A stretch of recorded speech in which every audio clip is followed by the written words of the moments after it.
Hey guys, let's talk fishing.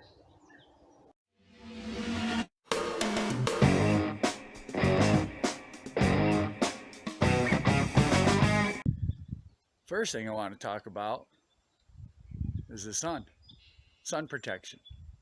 That's something that everybody should think about when going outside. Now, normally, if you're going to the park or you're going out with your buddies, you put a little sunscreen on.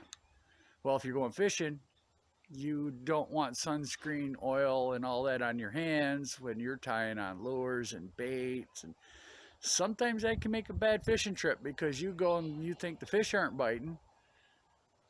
But what actually it is it's the scent on your hands. Pumping gas in your car will do it too.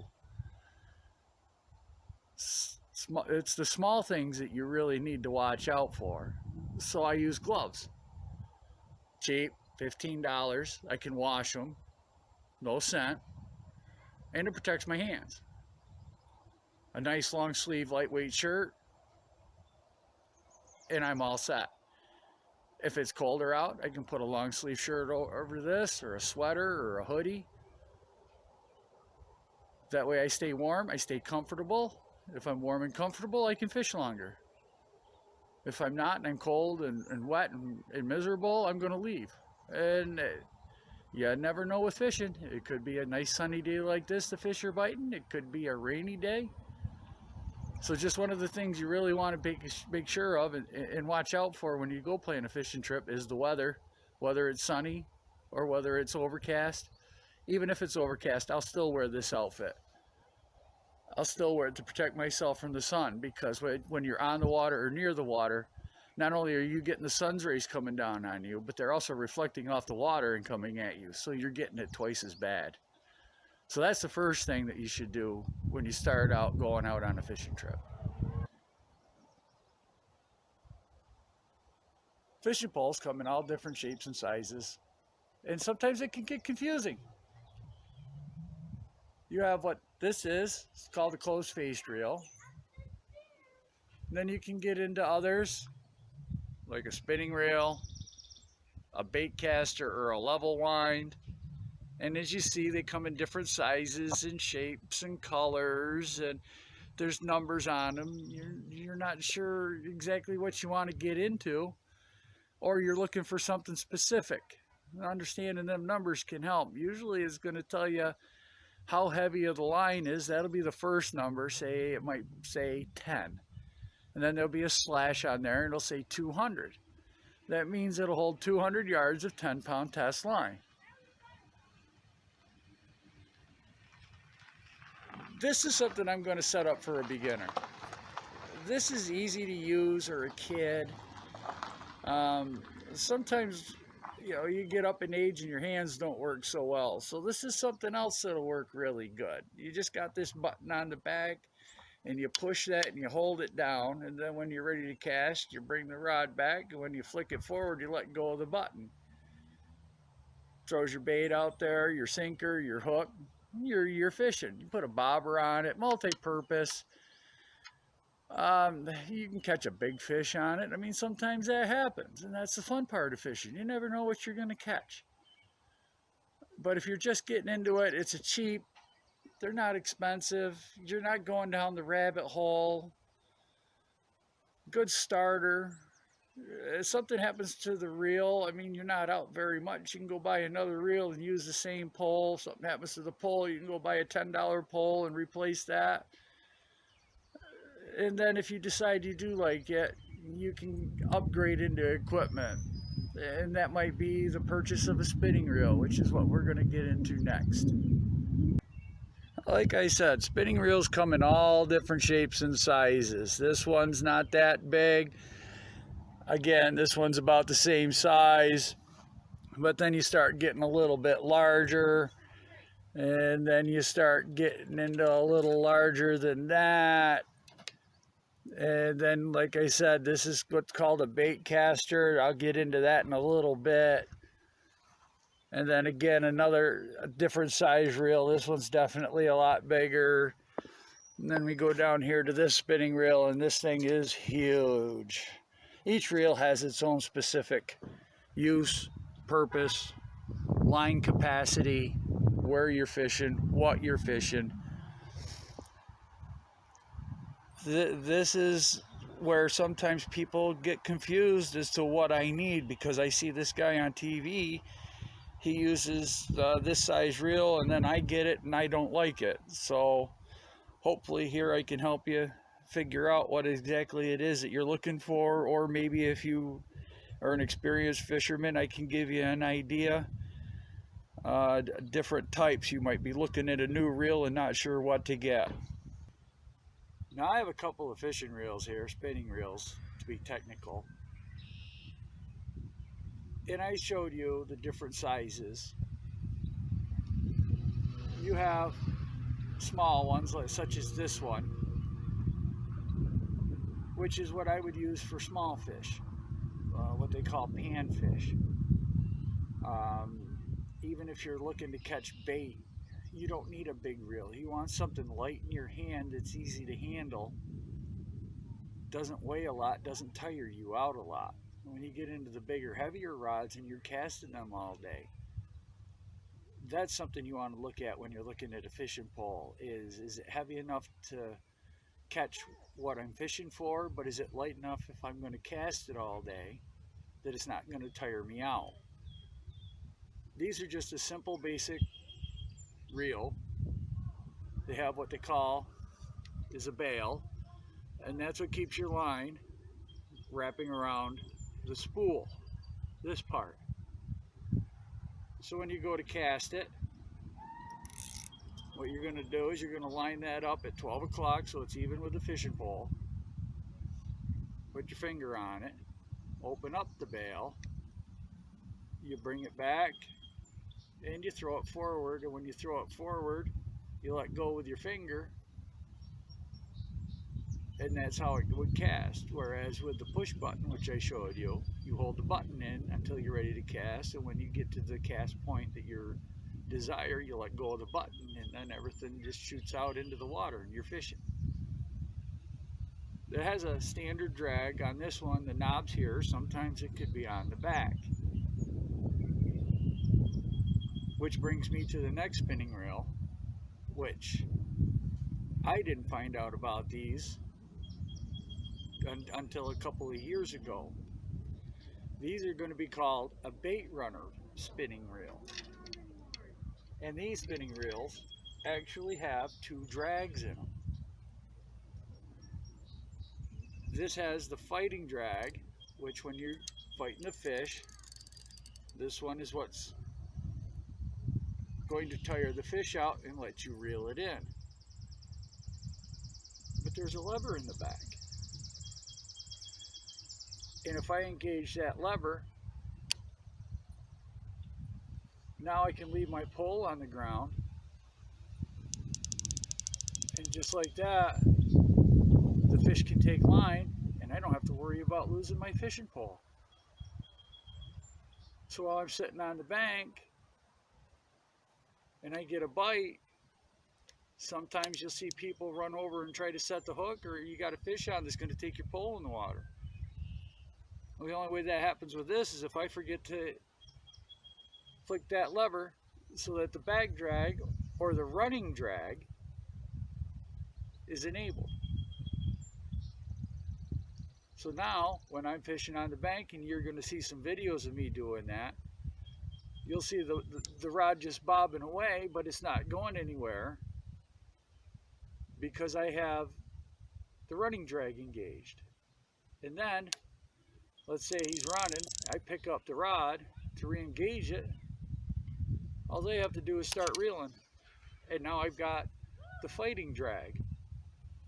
So now the fish is going, doing his thing, but I can put some beef on him and give him some pressure, tire him out. So I got the best of both worlds. Let's say I reel in too far. I can flick that up. I can pull a little line in, bring my lure down to me. I can click it, or I can reel it. Not knowing that, or just finding that out a couple of years ago, I wished I'd found these a lot sooner because they are really handy and they have a very unique function that I found that I've liked. As a matter of fact, I bought 7 of these and I'm going to replace all my fishing reels with this type of bait runner spinning reel. So as you've seen the different size reels, you're saying, well, what size should I get? There again, it all depends on what you want to fish for. Do you want to fish for small fish? Do you want to fish for big fish? Are you fishing in deep water? Do you have to cast out a long ways?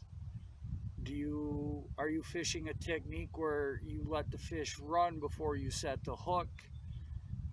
That's really a personal preference. How I set up a pole and reel is species dependent. What species am I going after?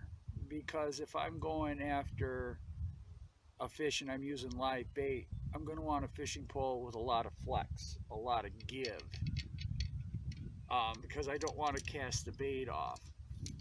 So as you can see, this pole bounces a lot, and that's because I use this for fish that have a soft lip, a thin lip, and I'm using small minnows like that, and I want to cast them out a good ways, but I don't want the minnow to fly off. So I don't need a lot of line. I don't need a big reel. As you can see, this is a very long pole. It's 8 foot, but it's got a little tiny reel on it. But I'm only casting, maybe 30, 40 yards out with it, and I'm only fishing in 15, 20 feet of water at the most with it. So I want something that I can hold, is light all day, so I don't want this big thing down here hanging off the bottom. It's just not needed.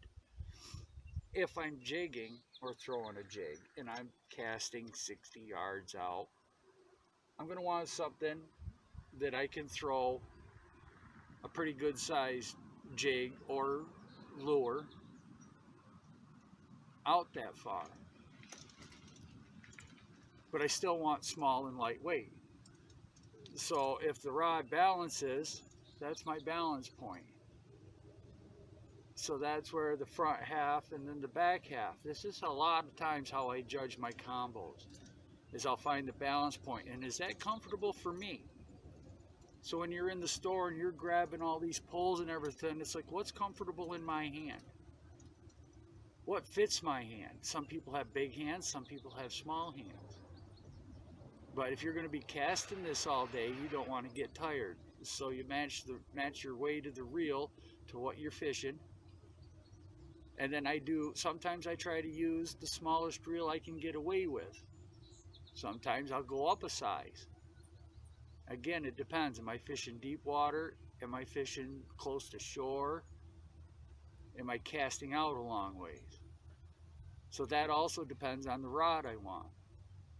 Do I want a soft tip like the one I showed you, or do I want something like this, which is a little bit more stiffer? But as I said, I'm throwing a different lure. I'm doing a different type of fishing. I'm not using a bait, so I don't care if it comes off. Am I fishing in a lot of weeds? Am I fishing in what they call structure, which is wood piles and rocks and mounds underneath in the water? So I have to bounce the jig up and out of them, or the lure, whatever I happen to be using at the time. Now we're going to talk about the one fishing reel that gives everybody problems. This is a Baitcaster. This is the one that if you bring up to most fishermen, it'll be a conversation for 2 or 3 hours. I've taught a lot of people how to use one of these. And I'm going to show you what I showed them.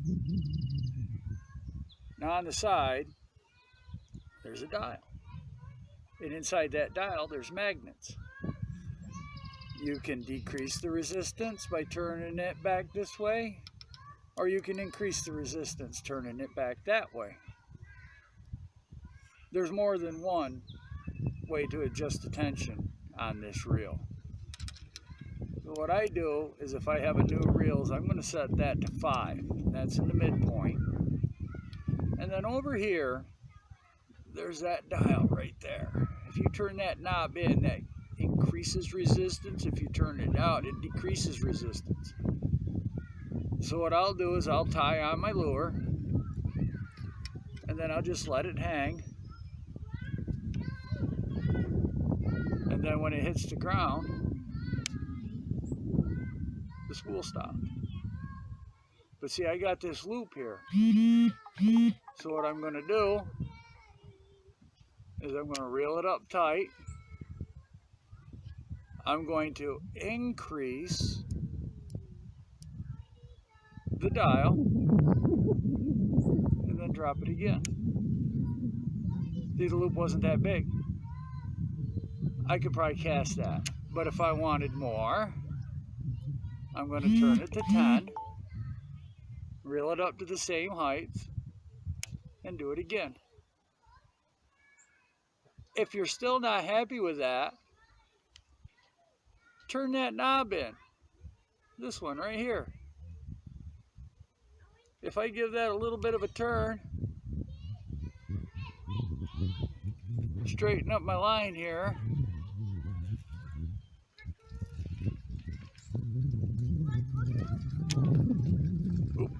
tied up a little bit, and then I do it again, it didn't move. I got too much tension on it.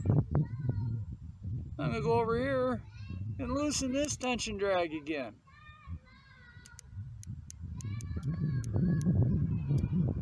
Oh, that's a 0. It still won't fall freely. So I'm going to reel it up. And I'm just going to back that out a little bit. A small turn. Hit my button. Still nothing. Let's do it again. A little bit. Oh, look at that. That's how you properly adjust the baitcaster. So now that I've got it properly adjusted, I'm going to click it and I'm going to give it more tension over here, probably to 2. Now that I have it on 2, I feel I can cast that. But then, when you get to casting it, you're going to get, I'm going to try to do this and see if I can't give myself a backlash. Nope. Let me try it again. So when I cast it, oh, look at that. That's a mess. That's frustration right there. Now I gotta try to get that out. And I'm pulling. Oh, I can't pull no more. Do I have to cut it out? Nope. What I'm going to do is back the spool up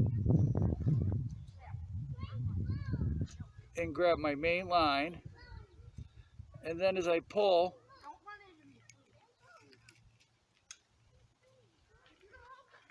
it came free. So what had happened here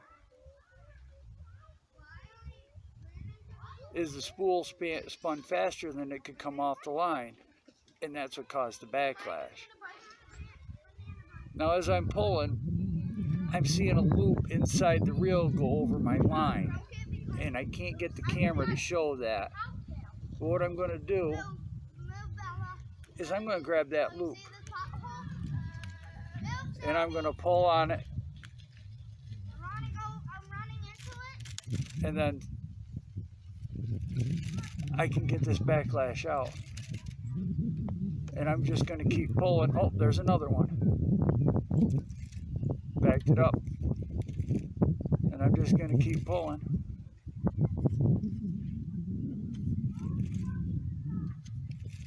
Anybody that's used one of these, check inside here.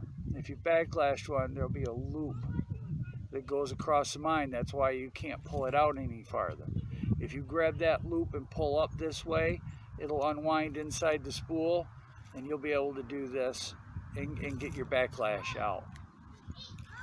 these are going to happen. It even happens to me, and I've been using one for 20 years. Even the pros have it happen. If you know that little trick, chances are you're going to be able to get the backlash out.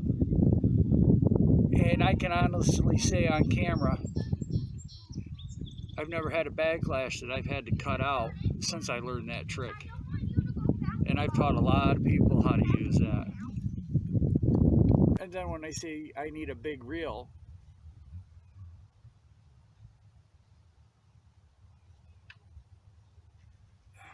this is the biggest reel that I probably own. Why do I have such a big reel? This is a 12-foot long European carp rod. This is designed to cast 150 yards, up to 4 ounces of weight. This is designed to fish a distance, and as you can see, I still can't get to the end of it. But I'm not casting this a lot. I'm putting my bait on this, I'm casting it out, and I'll show you in a later video. I actually set this into a metal frame that has alarms, and I sit and wait for a bite. They'll start running. This is also a bite and run reel. So I'm going to set that running drag, I'm going to set this in the metal frame, and then when I get a bite, he'll start peeling line off of this real easy. I go up and I hook the fish. So that's where you match your gear to your style of or type of fishing. If you're casting a lot, you want as light as possible. If you're going after big fish, you're going to want to handle something that can get big fish. This is designed to catch 30 and 40 pound fish. That's what this does. That's why I have a lot of line. That's why it's so big, because I need to reel in a lot of line fast, or I need something where I can put power to the fish and tire him out so that I can bring him in and land him. This is what they call specialty fishing. If you're looking like something like this, there's a couple of places in the States you can get stuff like this from, and it's not that expensive. The reels I have, these are $55 on Amazon. The fishing pole I got for 35 bucks. The things that I spend money on is I buy good line and I buy quality hooks. That's the most important part to me of the fishing. I can replace a reel every 2, 3, 4 years for 50 bucks. If I get 4 years out of a reel, that I've won. But I don't need to spend $200, $300 on equipment, when $100 will get me a rod and a reel and line and hooks, and I can go out and enjoy myself. It doesn't have to be expensive, and you see some of these fishing videos where this guy's throwing $40 and $50 lures. I don't do that. I'm cheap. I'll go out with a hook and a worm and a bobber and enjoy myself. As I said, in later videos, I'm going to describe my methods. I'm going to describe the types of fishing, but these are the rods that you're going to be seeing in most of my videos. And I figured if I put a video out first of my equipment, and then when you're watching it, you're going to have an idea of what I'm doing as you're watching it. And I'll get into it more in depth as we go along. But I just wanted to get a starter video out, show you what I'm using. And then now I'm going to show you all how I'm using it, and then the applications that I'm using it. So until next time, folks, I hope you have a great day. If you like this video, please hit the thumbs up, subscribe, ring the bell, and get notifications. Thank you again.